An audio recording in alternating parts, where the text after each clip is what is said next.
Bonjour tout le monde, j'espère que ça va bien.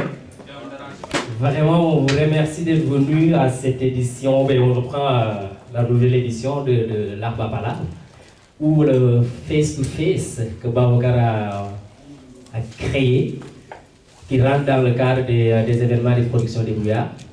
Alors, je vais m'excuser auprès de M. Khadim Ndiaye, que j'ai essayé de rejoindre pour lui dire qu'il va être le modérateur, mais je n'ai pas pu le rejoindre. Et finalement, quand il est arrivé, je lui ai imposé ça. Et qu'il a accepté, fait que merci beaucoup Khadim. Alors, comment ça va se passer? Khadim va présenter un peu Babacar, on connaît tout le monde, peut-être il y en a qui ne connaissent pas ce qu'est Babacar, mais il a présenté son livre le 18 janvier dernier à Salarossa. Puis là, on n'avait vraiment pas beaucoup de temps de parler en profondeur de son livre.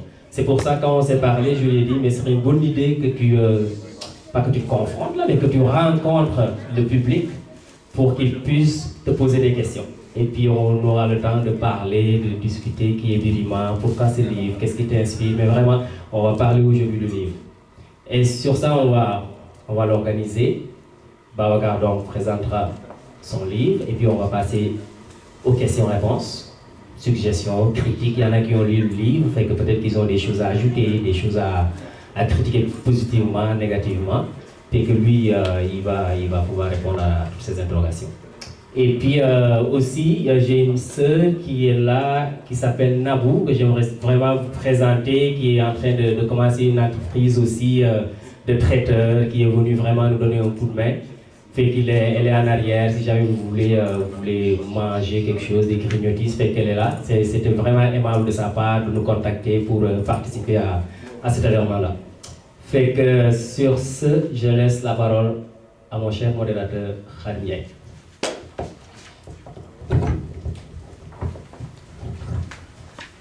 Merci Pape. Donc je vais me joindre au remerciement de notre ami Pape Dione. Vous souhaiter la bienvenue et puis dire surtout à Pape que moi j'ai été vraiment pris au dépourvu en tant que modérateur. J'étais surpris d'être ici. Mais je trouvais que ça valait la peine, étant donné que le livre que va présenter notre ami Babacar Ba est un livre qui vaut la peine d'être lu, d'être commenté, débattu. Donc c'est pour ça que j'ai répondu favorablement à cette demande. Donc, comment ça va se passer? Donc, on va dans un premier temps laisser Babacar Ba présenter son ouvrage. Et puis, dans un deuxième temps, on va ouvrir la série des questions. Chacun aura droit à 5 minutes.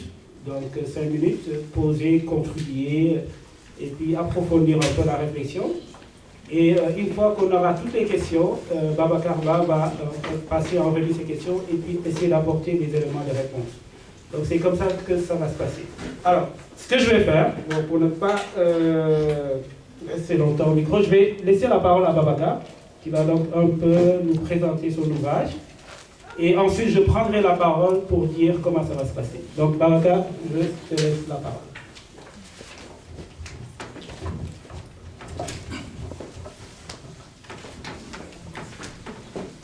Bonjour tout le monde. Je remercie... Je commencerai par remercier d'abord les productions des brouillards d'avoir eu cette idée Je pense que tout le monde m'entend là. Tu veux la Non, je crois que ça ne me donne pas. Ouais. Est-ce que vous l'entendez? Oui, c'est ça.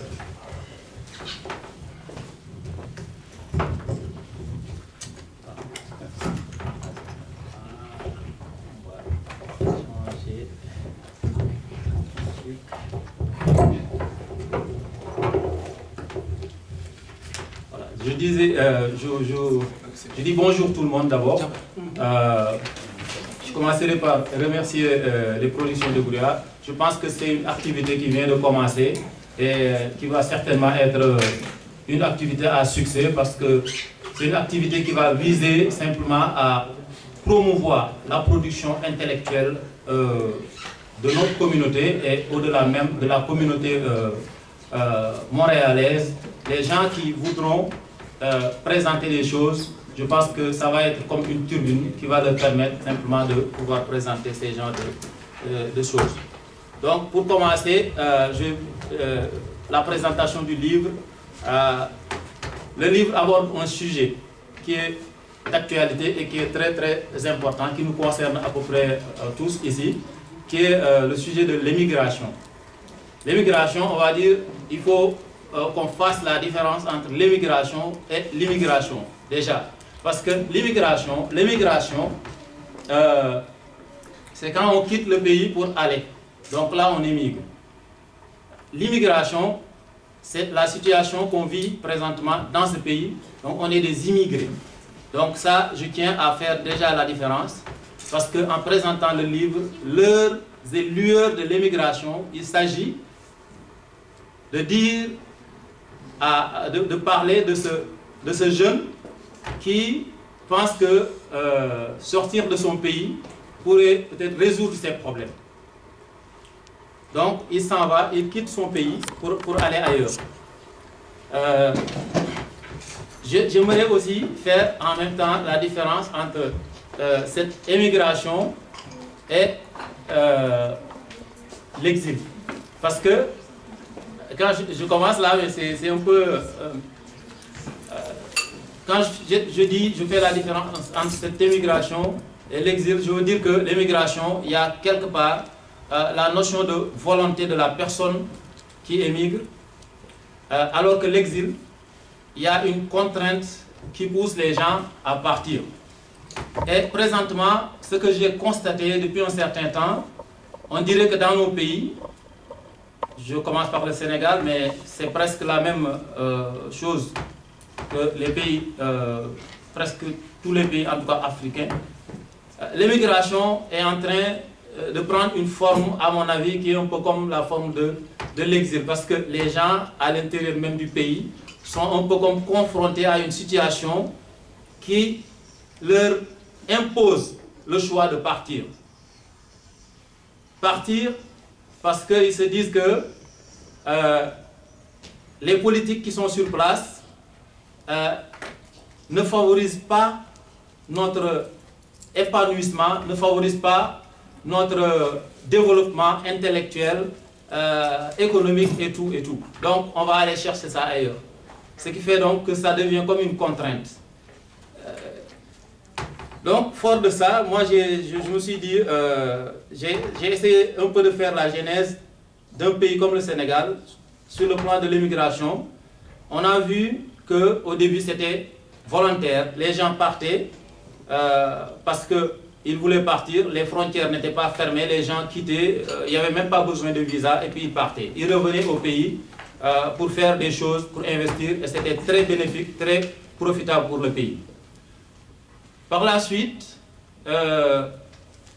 on a continué sur cette lancée et un moment, ce n'était plus ces mêmes gens qui partaient, qui n'avaient peut-être pas cette formation, parce qu'à côté de ces gens-là, il y avait aussi d'autres qui partaient, qui partaient parce qu'ils avaient des bourses de la coopération française ou autres, qui faisaient qu'eux aussi ils partaient pour aller chercher de la connaissance, mais revenaient toujours dans le pays pour contribuer au développement du pays. De la même manière, si on regarde la notion de l'immigration, ce n'est pas nouveau, ce n'est pas aussi spécifique aux pays africains, parce que autant il y avait aussi d'autres pays qui venaient en Afrique, qui émigraient en Afrique, mais la différence c'est qu'ils avaient toujours ce besoin, ou alors cette volonté de revenir avec l'intention qui les avait poussés à partir. C'est-à-dire ils partaient, ils avaient en tête le développement de leur pays, et ils revenaient dès qu'ils parviennent à atteindre l'objectif qu'ils étaient partis chercher, ils revenaient dans leur pays pour le développement de leur pays. Ça, c'est les Européens qui venaient en Afrique. C'est toute une histoire. Je pense qu'il y a dans la salle des gens qui en connaissent beaucoup plus que moi. Mais en tout cas, c'était une émigration organisée et très réfléchie qui visait à les faire revenir dans leur pays pour le développement de leur pays. Nous, ce qui se passe, depuis un certain temps, on voit que ce n'est plus la volonté du pays ou des bourses qui font partir les gens, ou des gens qui manquent de formation et qui partent pour aller monnayer leur force ou autre chose. Mais c'est des intellectuels, des gens qui ont un minimum, une maîtrise dans un pays qui les a formés, et je dis bien, il les a formés dans un système éducatif qui est presque gratuit. Presque gratuit. Parce que nous tous, y compris moi, avant de quitter mon pays, j'avais déjà ma maîtrise et je sais que j'ai eu à plusieurs reprises les bourses du pays. Donc tout ça fait que, normalement, le pays devait profiter de ça. Mais de plus en plus, les gens sortent et ils sont comme contraints de rester ailleurs, de partir et puis de rester là-bas. Donc moi, ça me pose un problème. Parce que si on pense à faire développer nos pays ou des choses comme ça, il faudrait qu'on garde toujours la notion de on sort, mais on va aussi aller chercher quoi? Ce qu'on va aller chercher, une fois qu'on l'obtienne, il faudrait qu'on essaie d'en faire profiter aussi nos pays de la même façon que ça s'est passé ailleurs. Donc, quand j'ai vu que de plus en plus les jeunes partaient, et quand tu pars, ce n'est pas de la tarte. On le sait tous que le chemin est complexe et très tortueux. C'est difficile. Donc, on part, on arrive dans les pays, on fuit des problèmes, on arrive, on trouve aussi des problèmes. Les problèmes changent de forme, mais on trouve quand même des problèmes. Je pense qu'ici, on a en commun des problèmes qui nous sont spécifiques ici. Je le sais, parce que il y a le problème d'insertion dans tous ces pays, il y a aussi d'autres types de problèmes que nous partageons, mais fièrement et courageusement. Donc, moi j'ai essayé, en tout cas, ce qui m'a le plus encore touché, c'est quand je vois des gens qui sont déjà établis dans nos pays, qui ont eu la chance, parce qu'il y a des gens qui sont contraints de sortir, comme j'ai dit, qui ont un manque de perspective professionnelle, mais il y a d'autres qui ont presque tout, mais le mouvement de l'immigration est tellement bien,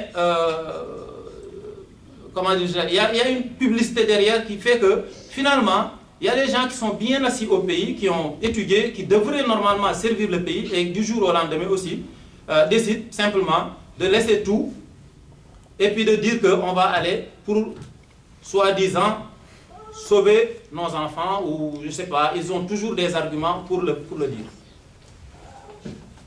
Ils sont libres de le faire, je suis d'accord, mais en tout cas, le livre, je me suis dit que je vais, à partir d'un exemple précis, à partir d'un exemple vraiment concret, essayer de poursuivre, essayer de suivre l'émigration d'un jeune qui est à peu près un peu comme tout le monde ici, là, un peu comme Aline Ndiaye. Un jeune qui décide de partir, qui finit ses études, qui est confronté à cette contrainte-là de partir, et puis qui décide de partir. Déjà, au niveau de son pays, il est confronté à une situation très très complexe, et il décide de partir. Il s'en va pour chercher son visa. J'essaie de décortiquer de A à Z les difficultés qu'il y a dans l'obtention du visa, dans le voyage, arriver dans le pays qu'il rêvait, qu'il pensait que les injustices qu'il vivait dans son pays, il allait trouver un terrain où il va trouver un pays où ces problèmes d'injustice n'existent pas. On le voit qu'il débarque à l'aéroport, et aussitôt qu'il débarque à l'aéroport, il voit des problèmes d'injustice déjà, parce qu'il débarque de l'avion, et il y a tout de suite la brigade de police, les policiers qui le prennent, et puis il s'en va à la brigade. Donc déjà... S'il vous plaît, est-ce que vous pouvez parler dans la salle d'attente là? Il commence avec ça, à avoir déjà des problèmes, tu vois. Il arrive dans ce pays qu'il rêvait, les problèmes débutent.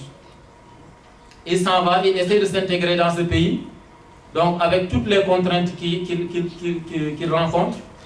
Et finalement, il essaie de s'intégrer. Une fois qu'il est intégré, il y a d'autres problèmes qui reviennent encore. Et des problèmes qu'il a trouvé que les immigrants qui étaient sur place vivaient ces mêmes problèmes. Donc il se dit que ça c'est un pays, en tout cas, qui n'est pas en conformité avec mon rêve. Donc je vais quitter. Et il décide de quitter encore ce pays pour aller dans un autre pays. Finalement, cet autre pays aussi, il trouve encore une foultitude de problèmes. Et là, il commence à se poser la question de savoir, mais finalement, est-ce que le rêve là dont on parle, est-ce que ce bonheur dont on parle là, qui m'a fait quitter mon pays, est-ce qu'il ne vaudrait pas rester dans mon pays, essayer de résoudre les problèmes dans mon pays, que de décider de partir pour aller vivre d'autres problèmes ailleurs, et puis donc il est en train de se poser ces genres de questions. Donc moi je l'ai abordé dans ce sens, le livre. J'ai essayé aussi de soulever des thèmes qui sont à mon avis très intéressants, parce que dans le parcours de Birima, qui est le personnage principal, j'essaie d'aborder le fait que le côté humain des choses et le côté qui dépasse l'humain des choses. C'est-à-dire que entre l'humain et ce que le courant peut-être allait appeler le divin. Parce que Birima, vous allez voir dans le livre que chaque fois qu'il est confronté à une situation, il s'en va jusqu'au bout de la situation, il est dans les difficultés, et au moment où il perd complètement les fils, au moment où il se dit que vraiment je n'ai plus de solution, il y a une solution miraculeuse des fois qui arrive subitement, et il en profite, il règle momentanément son problème, et après avoir réglé ce problème, momentanément, après il retombe encore sur d'autres situations assez complexes qui font que finalement il se dit que dans le livre, je me dis finalement que dans la démarche de l'humain, il y a cette partie qui est sa volonté, la volonté de l'humain. Et il arrive un moment où ta volonté s'arrête à une limite, et puis il y a un côté où vraiment on dirait que on ne maîtrise pas ce côté. C'est un côté qui est un peu ce qu'on appelle le destin là. L'autre chose que j'ai aussi essayé de sortir, c'est le côté, la dualité des phénomènes de la vie. Comme la notion de binaire, la notion de... par exemple, dans la vie, il ne faut jamais perdre confiance. Il faut se dire tout le temps que à côté de la joie, il y a la tristesse. Et ça se voit dans le livre. Birima qui retourne au Sénégal, qui voit son frère, avec qui il a fait toute une enfance. Ils ont grandi ensemble, ils ont partagé beaucoup de joie et de peine. Il le retrouve, il commence à vivre dans une situation, vraiment leur situation commençait à s'améliorer. Et à un moment, on voit Birima qui quitte son frère. Quelque temps après, on lui dit que son frère, le frère qu'il vient de quitter, a un accident et il est décédé sur le coup. Donc, à côté de cette joie-là qu'il a vécue, il y a tout de suite la peine. Et avant de vivre cette peine, il était en train de parler avec sa dulcinée, qui était aussi un côté qui était très joyeux, et puis après, tout de suite, on lui raconte. Donc, j'ai essayé de montrer que dans la vie, il ne faut jamais perdre espoir, parce qu'à côté du noir, il y a le blanc. À côté de la femme, il y a l'homme. À côté de pratiquement de la tristesse, il y a la joie. Hein? À côté de la vie, il y a la mort. Parce que la mort aussi, je l'ai interrogé, je l'ai évoqué dans le livre. Je l'ai évoqué dans le livre parce que c'est quelque chose que nous tous, nous vivons. On est à l'étranger, des fois, on nous appelle et puis on nous annonce des choses. Et la situation qu'on vit par rapport à ça, tout ça, j'ai essayé de l'aborder. Je pense que dans le livre, pour ceux qui l'ont lu, je ne vais pas trop développer, mais on peut quand même discuter sur ces choses. C'est des points que moi j'ai essayé de sortir dans le livre, quoi. J'ai aussi fait sortir la notion de persévérance que nous tous ici, je pense qu'on a déjà fait du chemin. Il nous reste encore à faire du chemin, mais il ne faut jamais perdre de vue que la persévérance, c'est quelque chose de très important. C'est très important. Je dis que Napoléon Bonaparte disait en plein milieu de la guerre que comment il le disait, tout obstacle a en lui la joie de l'être humain qui va le dépasser. Donc, c'était c'est une phrase très évocatrice du fait que la persévérance, c'est quelque chose qui doit être notre cheval de bataille ici nous tous. Aussi, j'ai abordé la notion de on est toujours l'adulte de l'enfant qu'on était. Je veux dire par là que vous allez voir à travers le livre que le personnage principal qui est Birima, son enfance a trop impacté sur l'adulte qu'il est devenu. Parce qu'il était un enfant qui était très débrouillard et on va le voir qu'il est devenu presque adulte à l'âge de 3 ans ou 2 ans. Et il est devenu adulte parce que, quand je dis adulte, c'est parce qu'il vivait pratiquement de son travail. Et il a grandi dans cette situation, il a grandi. Donc quand il arrive à certaines situations, les gens vont se dire que mais comment il a fait pour faire ça, comment il a fait pour ça. Mais ça, il l'a développé depuis qu'il était l'enfant. Je pense que, je ne sais pas si c'est les psychologues ou les sociologues ils pourront peut-être développer dans ça, parce qu'on devient l'adulte de l'enfant qu'on était. Ça, j'essaie de l'aborder aussi dans le livre. Parce que, comme je l'ai expliqué, on parle de la témérité de Birima. Il y a quelqu'un qui m'a posé la question. Il ne comprend pas comment Birima peut se retourner dans des situations aussi complexes alors qu'il avait déjà vécu quelque chose. Moi, je lui ai dit que Birima, il a été talibé à un certain moment. Mais un talibé, c'est quelqu'un qui sort de chez lui et qui ne sait pas qu'est-ce qu'il va rencontrer, comment est-ce qu'il va vivre, qu'est-ce qu'il va manger, il ne sait pas. Mais il pense il est optimiste que lui, il va manger. Et il s'en va pour aller chercher sa pitance quotidienne. Et c'est ça qui fait, la particularité de Birima. Birima, c'est quelqu'un qui est comme une tête en l'air, mais qui est très réfléchi. Parce que tous ces gestes qu'il pose, en définitive, c'est des gestes très réfléchis, mais très courageux. Donc, c'est ça aussi, j'ai essayé de l'aborder, quoi. Donc, finalement, j'ai dit qu'en tout cas, l'objectif du livre, c'était d'informer aussi les futurs aspirants à cette aventure de l'émigration, que ce n'est pas de la tarte. Il faudrait qu'ils soient très informés, qu'ils s'attendent à vivre des situations assez complexes. Deuxième chose, il faudrait que dans le contexte québécois, qu'on essaie de parler aussi, parce que là, il s'agit de l'immigration, parce qu'on est déjà ici. Il faudrait que ce soit les immigrants, il faudrait qu'ils aient vraiment plus de courage, qu'ils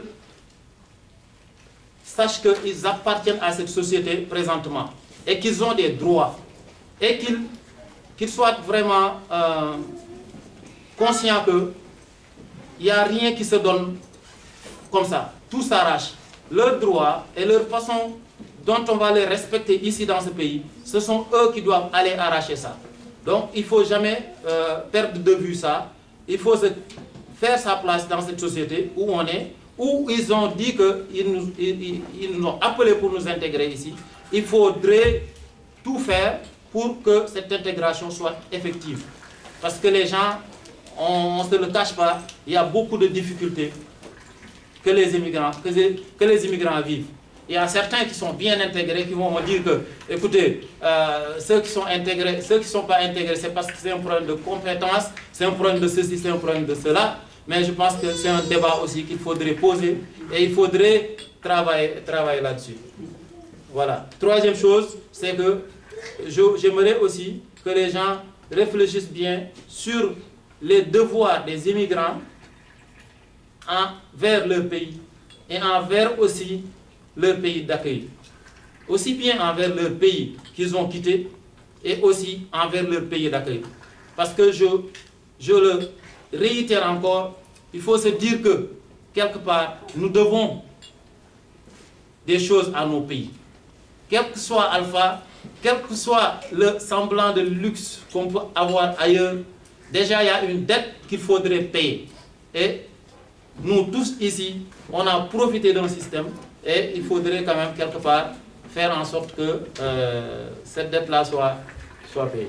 Donc pour l'instant, je pense que c'est tout ce que je pourrais dire sur le livre, sur la présentation. Pour ceux qui l'ont lu, ou le débat aussi, même si ceux qui ne l'ont pas lu, on pourrait ouvrir un débat comme ça.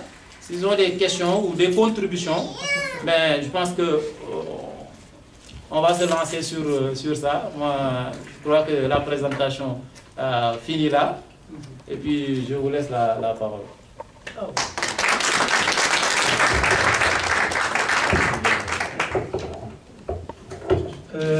Merci Babacar. Donc je pense qu'on a tous entendu cette présentation. Alors juste avant de donner la parole, je vais juste essayer de repasser rapidement sur ce que Babacar a dit. Je ne vais pas peut-être parler de tout, mais au moins des différents thèmes qu'il a essayé d'aborder. Dans un premier temps, Babacar, je pense que tu as essayé de parler, et je pense que c'est un exercice qu'il faut toujours faire, de clarification sémantique. Émigration, immigration, exil, asile, c'est pas la même chose. Et moi, je pense que c'était quand même un exercice qu'il fallait faire quand on parle tout de l'immigration, parce que les gens ont tendance à confondre ces notions-là. Ensuite, tu as parlé des différentes formes que l'immigration a pris. Les gens qui partent ne partent pas parce qu'ils ont des bourses maintenant. On remarque que c'est une tendance chez les gens bien assis financièrement, c'est des intellectuels qui partent maintenant et qui donnent toutes sortes de raisons uniquement pour partir, parce qu'il y a, comme tu l'as dit, toute la publicité qui est faite autour de cette notion d'immigration.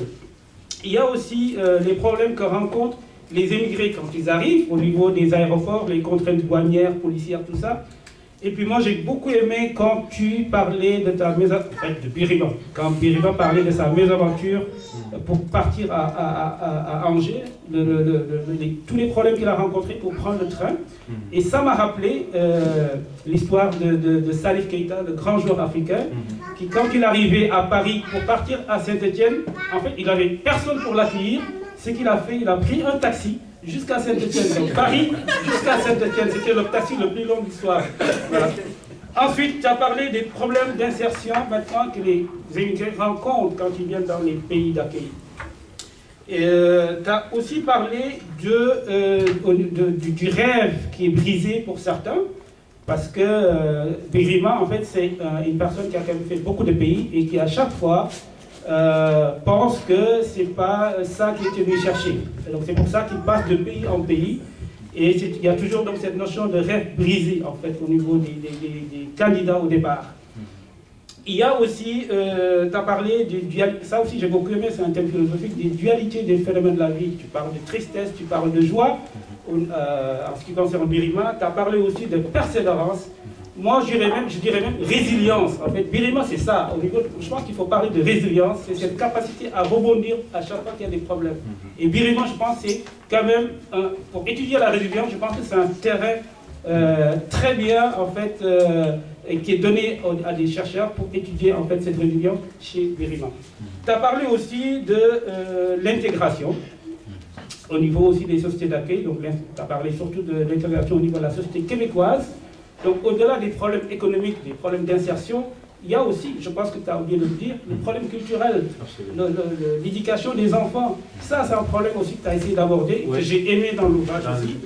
Et tu as aussi parlé là du devoir maintenant des immigrants envers leur pays. Je pense que ça nous concerne tous. Qu'est-ce qu'on peut faire pour notre... Est-ce qu'on doit en fait, s'installer dans ce pays-là, rester, vivre dans un confort relatif et oublier le pays? Je pense que c'est un débat et puis je pense que les autres auront leur mot à dire, mais je pense que c'est un sujet intéressant. Qu'est-ce qu'on peut faire pour notre pays?